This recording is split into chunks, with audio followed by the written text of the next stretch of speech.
How's it going, everybody? My name is Jeff Chimenti. I'm an exercise physiologist with Functional Aesthetics LLC, and today I'm going to be talking about different training styles in terms for resistance training and some of the discrepancies that have been found with the names of these types of training styles and what they entail. So to start off, first is going to be powerlifting. Powerlifting incorporates three different types of exercises: a barbell back squat, a barbell bench press, and a barbell deadlift. And the name suggests that there is a power component to these three exercises for powerlifting, but that's actually not the case. So these three exercises are going to be the ultimate expression of max strength. Now, the sport just entails completing each of these three exercises for a one repetition maximum, and whoever can lift the most amount of weight in their weight class wins. So there's very little of a power component to this, power being force multiplied by velocity, because the speed of the one rep max doesn't necessarily play a factor into if you win that competition. So, for example, you can take 10 seconds to lift up the weight for a deadlift, or you can take 2 seconds to lift up the weight. If you execute the deadlift faster, you are generating more power. But for this specific sport, it doesn't matter how quickly you lift the weight off the ground. Now, Olympic weightlifting uses two exercises. You have the clean and jerk, where you clean a weight to your chest and then you jerk it over your head. And then there's the snatch, which is also an exercise which entails lifting up a barbell over your head. So anytime that you're going to be lifting a weight over your head, it is generally going to be completed as quickly as possible. And if that's the case, you are generating more power. So these two exercises for Olympic weightlifting are going to be technically generating more power than that of the power lifters in powerlifting. Also, there is strongman training, which is a little bit of a hybrid between exercises that entail maximum strength and speed. So, powerlifting, for example, uses a few different types of exercises. They actually vary for competition every single year. The 2022 Rogue International used a variety of different exercises. First was what was called the Tower of Power, which is where athletes actually had to deadlift 900 pounds, but for repetitions. So in powerlifting, it was only a one rep max, so it is the ultimate expression of max strength.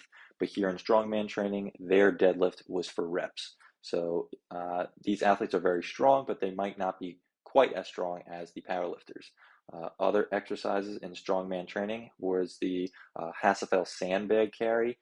So this was carrying a load with a form of gait. So they had to carry a 400-pound sandbag for as long as possible until they dropped it. There was also the stones over the hitching post. So individuals had to pick up an atlas stone and kind of throw it over a log.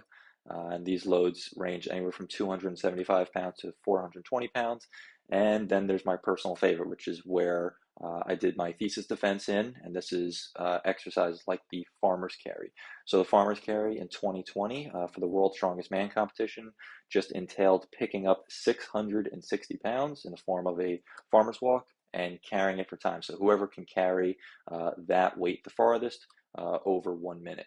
So for strongman training, these athletes are very, very strong for these competitions. These athletes are about 300 pounds or more.